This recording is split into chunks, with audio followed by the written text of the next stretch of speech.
Buat kalian yang malas sholat atau malah nggak pernah sholat, sini kumpul dengerin video ini sampai habis. Aku nggak bakal nyeramahin kalian dari segi agama, karena dulu aku juga nggak pernah sholat. Ini aku mau cerita spiritual journey-ku dari aku yang nggak pernah sholat jadi ketagihan sholat. Niatku di sini biar kalian nggak perlu menempuh perjalanan sepanjang dan sesulit aku supaya ketagihan sholat. Siapa tahu kalian cuma denger ceritaku ini aja terus terinspirasi. Jadi dari kecil aku tuh males banget sholat. Dulu aku tuh sholat kalau lagi ada maunya doang, kayak UNAS lah. Kalau mau ujian aja aku tuh baru tahajud, tapi udah habis tuh beres nggak sholat. Selama ini karena dulu jarang sholat, aku setiap ada masalah tuh lari ke temen-temen atau aku nyari pelarian lain, pokoknya nggak sholat aja. Sampai kalau kalian pernah dengar namanya istidraj, itu kalian dikasih nikmat dunia sampai terbuai, terus habis itu kalian dikasih cobaan yang bener-bener kalian sampai nggak bisa ngapa-ngapain lagi. Nah pertengahan 2023 aku tuh dikasih cobaan kayak gitu yang sampai aku bener-bener nggak bisa kemana-mana lagi. Mau cerita ke temen-temen tuh aku malu, mau cerita ke mami nggak mungkin. Dan intinya waktu itu masalah itu aku hadapin sendiri dan aku bener-bener sendirian banget, helpless banget. Betul, itu kan puncak cobaanku di 2023. Sebelumnya aku tuh udah banyak banget pelarian, kayak aku pernah melukat lah, aku pernah aku pernah healing ke sana kemari, udah psikolog segala macem. Panjang 2023 tuh aku pernah juga saking stresnya nggak bisa tidur kalau nggak pakai obat tidur. Terus aku pernah sampai tuh haidnya sebulan penuh ke saking stresnya. Nah udahlah, suatu hari karena aku udah mentok sama masalahku, itu ibarat malaikat aja kayaknya ngeliatin aku udah kayak mau lari lagi kemana anak ini. Akhirnya aku pengen umroh, udah kan. Bayang nggak lu perasaan gue pas berangkat, bener-bener kayak ya udahlah, dengan semua masalah ini ayo berangkat. Terus aku bener-bener benerin semua wuduku, semua sholatku aku pelanin, aku bener-bener dalemin semua bacaannya. Nah setelah aku wudu dan sholat yang bener tuh, aku ngerasa aku jadi agak tenang ya. Nah ternyata fakta menarik yang aku baca-baca, kamu kalau lagi tengah hari terus mukamu kena air dingin itu bisa mengurangi stres. Itulah salah satu manfaatnya wudhu. Nah pas aku sholat yang bener juga, sebenarnya kamu pas baca Al-Fatihah kan antar ayatnya tuh harus ada jedanya kan. Nah jadi aku nafasnya tuh tenang kayak.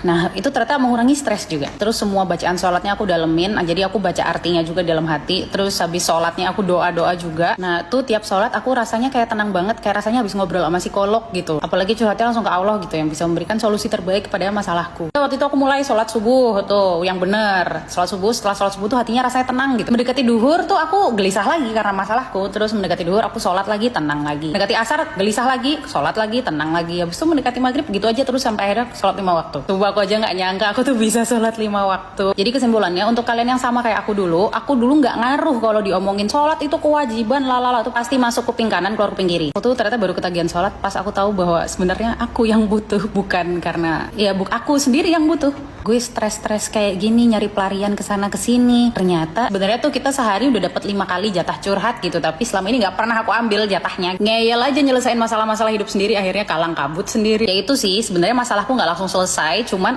at least kayak diarahkan gitu, jalannya ini loh iya. Terus aku menjalaninya juga lebih tenang karena kan udah minta backingan tolong sama yang maha kuasa gitu. Terus dulu juga aku sering merasa sendirian, habis itu setelah sholat oh iya aku tuh nggak sendirian ternyata. Ini penting juga kalau kalian mau mulai sholat terus kalian masih bingung, aduh dosa aku masih banyak banget, nanti sholat diterima nggak ya? Udah sholat dulu aja, nggak usah nungguin nggak punya dosa dulu baru nggak sholat. Soalnya kalau manusia nungguin nggak punya dosa dulu baru sholat atau doa ya neraka penuh. Begitu guys, semoga membantu. Aku nggak ngejudge kalian kok, karena dulu aku juga pernah di tempat kalian. Semoga kalian menemukan jalannya dan semoga nggak perlu berkelok-kelok seperti aku karena sudah mendengarkan ceritaku ya.